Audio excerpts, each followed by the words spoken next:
ভাই SK lane কোনটা? অপবিশ্বাসের বাড়ি কোনটা? অপবিশ্বাসের বাড়ি। এটা তো ছাড়ে তুই আসলে এই দিক দিয়ে আসো না, হ্যাঁ এই দিক দিয়ে আসে যে মোড় আছে না, ওই মোড় থেকে যে কালুতলার দিকে রাস্তা কিছু দূর যায় ডানে ইঙ্গে গলি আছে লম্বা ওটাই।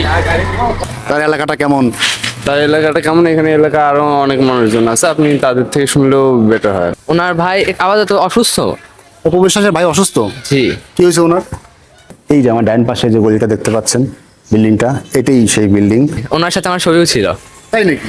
জি, দোলনায় বসে ছবি তোলা। দোলনায় বসেছো? বাহ, একই সাথে? একই সাথে। এবং দুলেছো? জি, দোলনায় দুলেছো দুইজন একসাথে? দুইজন একসাথে। এটা যদি সাকিব খান শোনে তোমার নামে তো মামলা করবে। না, সমস্যা নেই, মামলা করুক।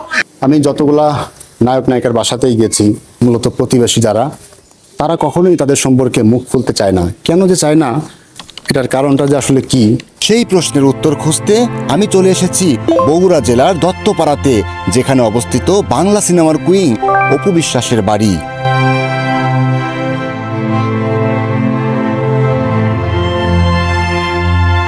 দিদি এইটাই কি অপবিশ্বাসের বাসা? ওনারা কি থাকেন বাসায়? কেউ থাকেন? মানে এই এই যে এখানে লেখা, মানে এখানে যে লেখা আছে শেফালি ভবন, শেফালি আসলে কে? ও উনি শেফালি অপবিশ্বাসের মা না? আচ্ছা আচ্ছা। এই বাসাতেই? ওনাদের বাসা কয়তলাতে? ছয়তলাতে থাকে না? আচ্ছা। ওনারা বাসায় বাবা ছোট ভাই আছে? না, মা মা তো মারা গেছে?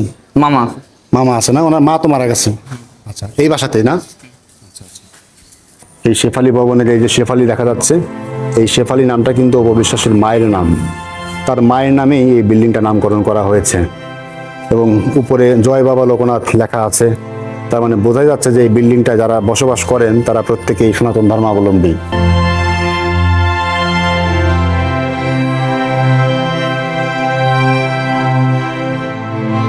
কৌতূহলবশত কয়েকদিন আগেই আমি গিয়েছিলাম গোপালগঞ্জ জেলার মুকসুদপুর উপজেলাতে, যেখানে অবস্থিত শাকিব খানের গ্রামের বাড়ি। আপনি একটু কথা বলি আপনার সাথে। আপনার ভাইয়ের সাথে, আপনার ভাইয়ের সম্পর্কে কথা বলেন একটু। ওনারা তো ঠিক মতো কথাই বললো না আমার সাথে। তো বলবো না, আমিও বলতেছি না ভাই, সারান ঠিক আছে।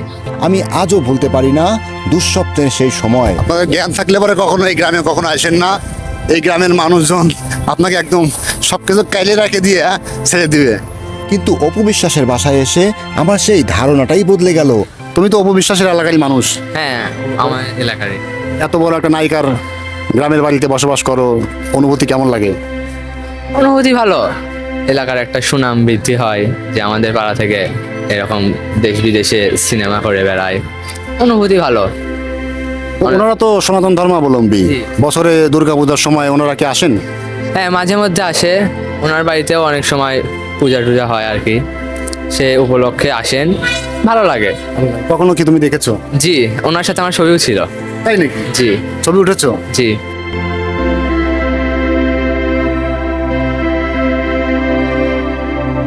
দর্শক, এটাই সেই গলি যেখানে অপবিশ্বাসের শৈশব কৈশোর কেটেছে। এই যে আমার ডান পাশে যে গলিটা দেখতে পাচ্ছেন, বিল্ডিংটা, এটাই সেই বিল্ডিং যেখানে উনি জন্মগ্রহণ করেছিল। 2012 সালে এটা প্রতিষ্ঠিত করা হয়েছিল এবং এই বিল্ডিংয়েরই সম্ভবত 5 তলাতে অপবিশ্বাস জন্মগ্রহণ করেছিলেন। তার পরিবার পরিজন সবাই এখানেই হয়তোবা থাকেন। অপু বিশ্বাসের প্রকৃত নাম ছিল অবন্তী বিশ্বাস। তিনি বগুড়া জেলায় জন্মগ্রহণ করেন। সেখানেই তার শৈশব কৈশোরের বড় একটি অংশ কেটেছে। তিনি ছিলেন তার পরিবারের সবচেয়ে ছোট সন্তান। তার বাবা ছিলেন উপেন্দ্রনাথ বিশ্বাস আর মা শেফালি বিশ্বাস। বলতে গেলে তার মা তার জীবনের সবচেয়ে বড় অনুপ্রেরণা, যার হাতেই তার হয়েছিল হাতে খড়ি। গুলশান বনানীতে যেরকম অ্যারিস্টোক্রেট সোসাইটির মানুষজন বসবাস করে, সেই রকম আমার কাছে মনে হয়েছে। খুব সুন্দর, সুসজ্জিত এবং খুব নিরিবিলি জায়গাটা। মানে শুক্রবার বাসা থেকে কেউ বেরি হচ্ছে না। আমি যে কারো একজনের ইন্টারভিউ নেবো এখানে দাঁড়িয়ে, মানে তারও কোনো উপায় নাই। অপু বিশ্বাসের বাসায় শেফালি ভবন নামে যে নেম প্লেটটি লেখা আছে, তার ঠিক উপরেই লেখা আছে জয় বাবা লোকনাথ। তার মানেই বোঝায় এই বিল্ডিংয়ের স্থাপনাকারী থেকে শুরু করে বিল্ডিংয়ে বসবাসকারী প্রত্যেকেই সনাতন ধর্মাবলম্বী। এবং এই কলোনিটা পুরোটাই একটা হিন্দু অধ্যুষিত একটা কলোনি এবং এখানে নিয়মিত পূজা পার্বণও হয়। এই যে এখানে বিভিন্ন মন্দিরের পোস্টার, পূজার পোস্টার। এছাড়াও এই অঞ্চলের মানুষজনের সাথে কথা বলে যেটা জানতে পারলাম যে এই কলোনিটা পুরোটাই একটা হিন্দু কলোনি। সনাতন ধর্মাবলম্বীরাই মূলত বেশি এখানে বসবাস করে। কেমন সুন্দর? হ্যাঁ সুন্দর। সুন্দর, তোমার পছন্দ হয়? হ্যাঁ পছন্দ হয়, আপু হিসাবে পছন্দ হয়। আপু হিসেবে পছন্দ হয়, অন্য কিছু না? ওনার কোনো সিনেমা দেখেছো? হ্যাঁ দেখছি। সবচেয়ে প্রিয় সিনেমার নাম কি তোমার? নাম তো মনে নাই এখন, দেখছি। গানের নাম মনে আছে? গানের নাম মনে নাই, আমি এখন তো অনেকটা দেখি। তাহলে কি এটাই সেই জায়গা? হ্যাঁ ওনার বাসা এই এলাকাতেই? হ্যাঁ কোথায় বলতে পারো? এই তো সামনে গুলির ভিতরে। ওনার বাসাতে কখনো গেছো?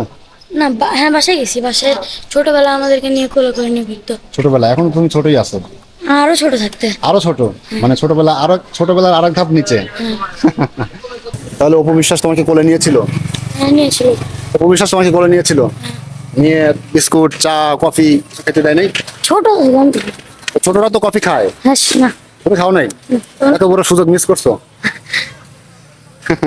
এখানে মানুষ অনেক স্বাচ্ছন্দ্যে কথা বলছিল এবং খুব গর্ববোধ করছিল যে তাদের অঞ্চলে এমন একটি নায়িকার জন্ম হয়েছে।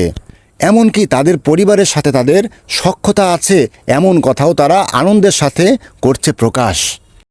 কিছুদিন আগে ওনার মা মারা গেছিল, তার জন্য একটু খারাপ লাগছিল। তারপরে ওনার ভাই থাকে এখানে, ভালো সবাই। জি। ওনারা কয় ভাই কয় বোন? ওনারা এক ভাই এক বোন। ওনার ভাই কি করে? ওনার ভাই আপাতত অসুস্থ। অপু বিশ্বাসের ভাই অসুস্থ? জি। কি হয়েছে ওনার? কি হয়েছে এটা বলতে পারবো না, কিন্তু একটু অসুস্থ। তোমাদের সাথে যোগাযোগ আছে? জি হ্যাঁ। বিষয়টা আমার কাছে খুব রহস্যজনকই মনে হয় যে একজন নায়ক বা একজন নায়িকা সে রূপালী পর্দা কাঁপায় তার রাজকীয় উপস্থিতি দিয়ে পর্দায়, কিন্তু তারা তাদের নিজেদের এলাকাতেই এতটা নিষ্পেষিত, এতটা নিগৃহীত। সবাইকে অসংখ্য ধন্যবাদ। পরবর্তী কোনো একটা ভিডিওতে দেখা হবে। সে পর্যন্ত সবাই ভালো থাকেন, সুস্থ থাকেন, নিরাপদে থাকেন এবং আশা করি আমার পরবর্তী ভিডিওর জন্য অপেক্ষা করবেন। ধন্যবাদ।